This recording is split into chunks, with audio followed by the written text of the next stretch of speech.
ओम साईराम माझे YouTube friend. तर आज आपल्या गार्डनमध्ये एक नवीन बटरफ्लाय प्लांट नावाचं एक प्लांट आणलंय मी आणि त्याला एक बेबी पिंक कलरची छोटी छोटीशी फुलं आलेत। तर आज आपल्याला ते एका हँगिंग पॉटमध्ये लावायचे आहेत।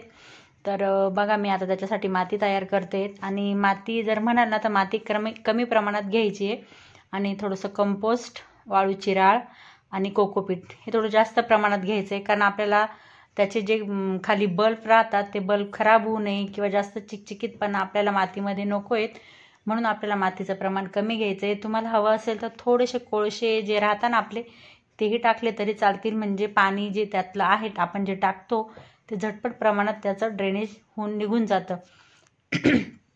तर ते जे बल्ब आहेत ना ते बल्ब किंवा मुळं त्या पाण्याने खराब होतात।